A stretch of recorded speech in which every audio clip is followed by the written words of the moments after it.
Hi all, welcome back. As promised, I will take the mechanism of halogenation, free radical reaction, direct halogenation. ठीक है, mechanism को समझने के लिए मेरे ख्याल से आप भी एक कॉपी पेन ले लीजिए और ट्राई करिए कि आप मेरे साथ करें तो आपको जल्दी समझ में आएगा। टॉपिक क्या था कि जैसे हम मीथेन मीथेन का अगर हम क्लोरीनेशन करते हैं एच न्यू के प्रेजेंस में, तो क्या होता है कि क्लोरीन हाइड्रोजन को रिप्लेस करता है और एक क्लोरीन और हाइड्रोजन HCl बनाते हैं और दूसरा क्लोरीन यहाँ पे सब्स्टिट्यूट हो जाता है ना। यही तो हो रहा था। लेकिन प्रॉब्लम क्या थी कि ये कहानी चलती रहती है। कब तक चलती है? जब तक हाइड्रोजन क्या होते हैं, खत्म नहीं हो जाते। फिर एच न्यू क्लोरीनेशन, फिर ये -HCl और ये बनाया CHCl3। ठीक है ना। क्या होता है ये? क्लोरोफॉर्म है ना। एंड उसके बाद एच न्यू और फिर HCl निकलेगा। क्लोरीनेशन होते जा रहा है सब जगह, ये मत सोचिएगा। अब ये हम अभी मैकेनिज्म में समझेंगे कि ये हो क्या रहा है और ये फाइनली क्या बनाएगा, कार्बन टेट्राक्लोराइड। हमको चाहिए क्या था? हमको सिर्फ ये चाहिए था, हमको क्लोरोमीथेन चाहिए था। लेकिन उसके साथ साथ हमको इतने सारे प्रोडक्ट मिल गए, क्लास 11th में आपने ये किया हुआ है। और एक और मिला जिसको हम बोलते हैं ईथेन। क्या मिला? ईथेन। अब ये ईथेन कहाँ से आ गया? From where this ethane has come? इसका भी आंसर आज मैकेनिज्म में देंगे। टॉपिक डालिए, free radical chain mechanism, direct halogenation of alkane. चलिए शुरू करते हैं। मुझे लगता है आप लोग को थोड़ा तो रिकलेक्ट कर रहे होंगे। फर्स्ट प्रोसेस होता है इनिशिएशन। टॉपिक बहुत ब्यूटीफुल है, इसको थोड़ा आराम से पढ़ेंगे और साथ में पढ़ेंगे। इनिशिएशन। इनिशिएशन में क्या होता है? अब आप बोलो कि आपने एक बीकर लिया, ठीक है ना। थोड़ा इसको रियल टाइम में रखते हैं। मैंने एक बीकर ले लिया। बीकर प्रॉपर बनाते हैं भाई। हमने लिया बीकर, इसमें है मीथेन, है ना। इसमें है क्लोरीन। कितना है? 1 मोल, है ना। 1 मोल means 6.022 into 10 to the power 23 molecules of methane and that many molecules of chlorine. एक नहीं है, 1 मोल है। दैट मीन्स 1 एवोगैड्रो कितना होता है? 6.022 into 10 power 23 molecules of methane है इसके अंदर और उतने ही क्या है? क्लोरीन है। अब आप जब एच न्यू देते हैं, जब आप लाइट देते हैं, तो सबसे पहले इनिशिएशन में क्या होता है बेटा? Homolysis. Homolysis of chlorine, chlorine molecule. इस क्लोरीन मॉलिक्यूल का होमोलाइसिस होता है। अब आपके पास सबसे पहले मेरे लिए क्वेश्चन होगा कि मैडम ये CH बॉन्ड भी तो है, इसका होमोलाइसिस क्यों नहीं हुआ? है ना। आप तो यही पूछोगे कि ये CH बॉन्ड का होमोलाइसिस क्यों नहीं हुआ, ये CCl बॉन्ड का ही क्यों हुआ? Reason is CCl bond is weaker than CH। तो होमोलाइसिस किसका होगा? क्लोरीन मॉलिक्यूल का। तो सबसे पहले क्या होगा, ये जो Cl है, अब इसको थोड़ा बाहर निकाल के देखो, अंदर तो हो रहा है, अब उसको समझना भी है, करेक्ट। तो ये जो क्लोरीन मॉलिक्यूल है उसका क्या होगा? Homolysis. Homolysis means equal cleavage. बीच से ये बॉन्ड टूटेगा, ये क्लोरीन अपना इलेक्ट्रॉन और ये दूसरा क्लोरीन अपना इलेक्ट्रॉन लेके क्या हो जाएंगे? 2 क्लोरीन फ्री रेडिकल बनाएंगे। फ्री रेडिकल क्या होता है? 1 2 3 4 5 6 एंड 7th इलेक्ट्रॉन जो है वो अनपेयर्ड है। क्लोरीन के वैलेंस इलेक्ट्रॉन कितने हैं? कितने हैं? 7। 7 में 1 पेयर हो गया, ये भी पेयर हो गया, ये भी पेयर हो गया। अब ये बेचारा ये वाला जो है वो क्या है? सिंगल। ये इसकी एक्टिविटी बढ़ाता है और इसको हम बोलते हैं फ्री रेडिकल। मैं इसको थोड़ा सा सब क्लियर कर देती हूँ, है ना। ये सारे पेयर्स हैं, लेकिन ये क्या है, फ्री। वैसे यहाँ पे भी होगा, ये पेयर है, टोटल 7 होते हैं, करेक्ट, बट ये क्या है, फ्री। तो free radicals are highly reactive. तो ये क्या होता है, हाईली रिएक्टिव स्पीशीज होती है जिसको हम क्या बोलते हैं, फ्री रेडिकल और क्लोरीन फ्री रेडिकल। तो इनिशिएशन में क्या बनता है, क्लोरीन फ्री रेडिकल बनता है, ठीक है, via via homolysis. Homolysis means equal division, centre से होगा। Heterolytic fission, homolytic fission class 11th में आप लोग ने पढ़ा हुआ है। मैं तो बोलती हूँ when you read this topic you just open the hydrocarbon chapter of class 11th, you will get it there. Okay, okay, now next, अब इसमें क्या होगा, इनिशिएशन तो हो गया और क्लोरीन मॉलिक्यूल। तो अब इस बीकर के अंदर देखो, अब ये क्लोरीन क्या बन गया है, फ्री रेडिकल बन गया है ना, फ्री रेडिकल बन गया। तो सेकेंड स्टेप में क्या होगा आपका, कि ये जो फ्री रेडिकल है वो अटैक करेगा मीथेन को। ये जो फ्री रेडिकल है वो अटैक करेगा किस पे, मीथेन पे, ठीक है। ये H, ये C, ये H, ये H, ये H मीथेन पे अटैक करेगा। This is known as propagation. Second method को हम क्या बोलते हैं, प्रोपागेशन। प्रोपागेशन।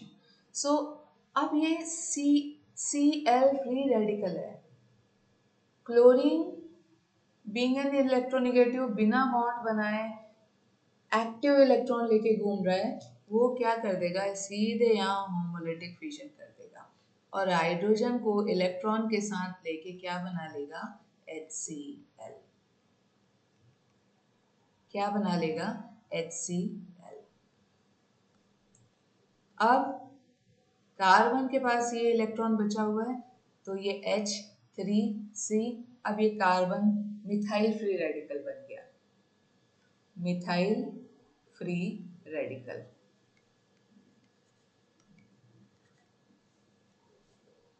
है ना।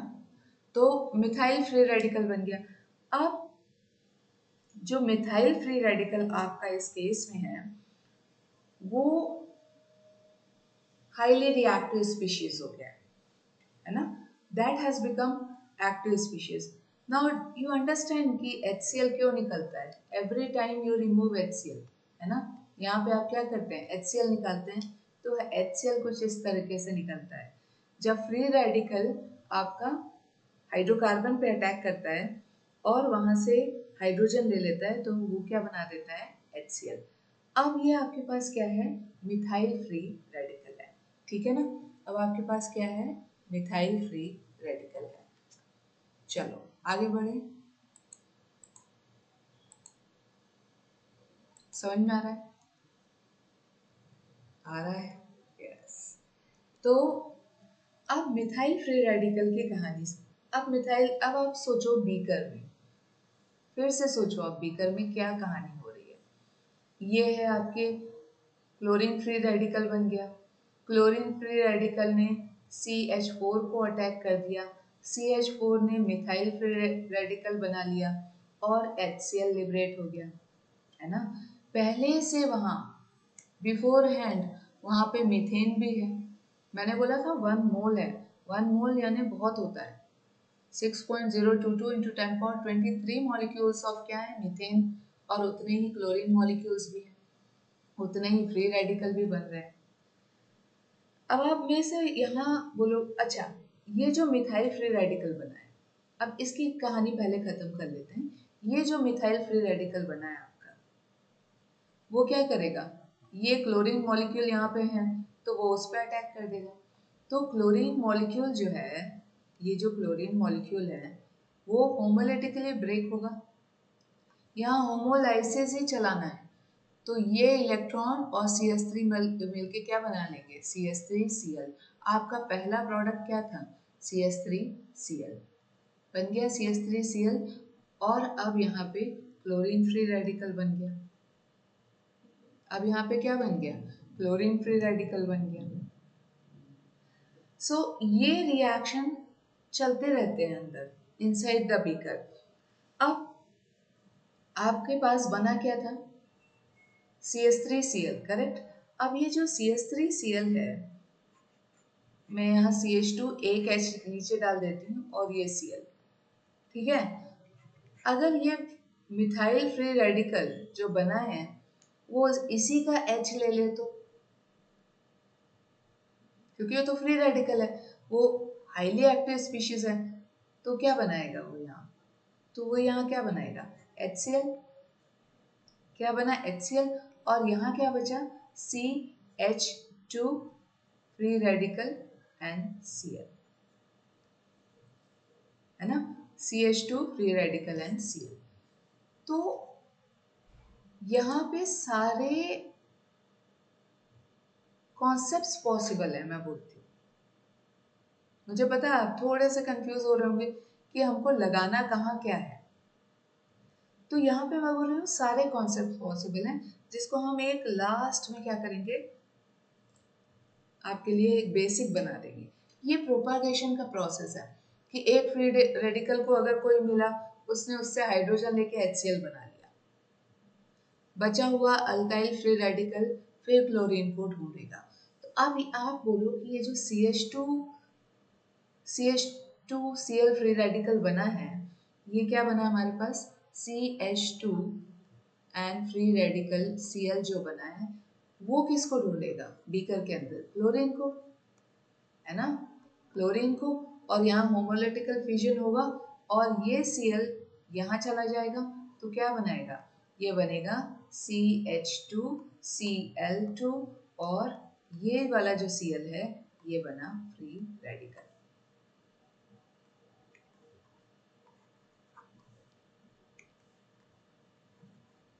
फ्री रेडिकल तो CH2Cl2 भी बन गया आपका, बना ना। अब ये प्रोसेस क्या होते हैं बेटा, ये प्रोसेस चलते रहते हैं, ये प्रोसेस थ्रू आउट क्या होते रहते हैं, चलते रहते हैं, है ना। तो अब इस प्रोसेस में हमको so propagation happens like this one after another. तो फिर लास्ट में क्या होता है, यहाँ पे टर्मिनेशन होता है, लास्ट में इसमें क्या होता है, टर्मिनेशन होता है।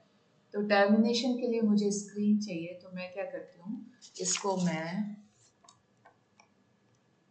जस्ट अ मिनट क्लियर कर लेती हूँ।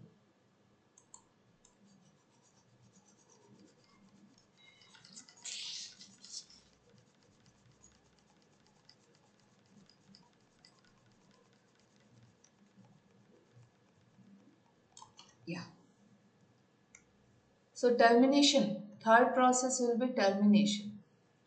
अब टर्मिनेशन में क्या होगा कि आपका जो भी रेसिडुअल्स बचे हैं, जैसे बीकर में क्लोरीन फ्री रेडिकल बचा है, तो वो दूसरे क्लोरीन फ्री रेडिकल के साथ मिलके क्या बना लेगा, Cl2। अगर मिथाइल फ्री रेडिकल बचा हुआ है, तो वो दूसरे मिथाइल फ्री रेडिकल के साथ मिलके क्या बना लेगा, मैंने बोला था C2H6 बन सकता है। और अगर methyl free radical chlorine free radical के साथ बचा हुआ है, तो वो क्या बना लेगा, CH3Cl। So this is the termination process which happens. Clear? So how to compile all this? अब हम इस पूरे प्रोसेस को क्या कर सकते हैं, कंपाइल कर सकते हैं। क्लियर है? अब हम कैसे करेंगे, इनिशिएशन थोड़ा फेयर वर्क कर लेते हैं। इनिशिएशन में क्या होता है, homolysis, homolysis of chlorine, and उससे क्या मिलता है आपको, फ्री रेडिकल। तो क्लोरीन का होमोलाइसिस कौन करेगा बेटा, H न्यू, जो लाइट आप डालेंगे तो वो सेंटर से क्या होगा, ब्रेक होगा, और आपको यहाँ 2 फ्री रेडिकल मिलेंगे। ठीक है। सेकेंड स्टेप होता है आपका प्रोपागेशन। प्रोपागेशन में क्या होता है, प्रोडक्ट्स का फॉर्मेशन होता है और बाई प्रोडक्ट भी बनते हैं HCl में। तो प्रोपागेशन अगर समझना है तो हम जैसे फ्री रेडिकल बना था तो मीथेन पे वो अटैक करेगा, है ना, और मीथेन पे अटैक करेगा तो वो क्या बना लेगा, मिथाइल फ्री रेडिकल, अभी हम समझ के आ रहे हैं, और HCl, है ना। ये जो Cl फ्री रेडिकल है ये एक H ले लेगा तो क्या बनाएगा, HCl, और CH3 से H चला गया तो क्या बनेगा, मिथाइल फ्री रेडिकल।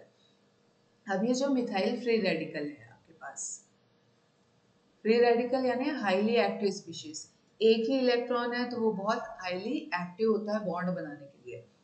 अब ये क्या करेगा, दूसरे क्लोरीन मॉलिक्यूल को क्या करेगा, सेकेंड क्लोरीन मॉलिक्यूल को अटैक कर देगा, तो अब यहाँ पे ब्रेक आएगा और ये क्या बन जाएगा आपका प्रोडक्ट CH3Cl, और यहाँ पे बनेगा क्लोरीन फ्री रेडिकल।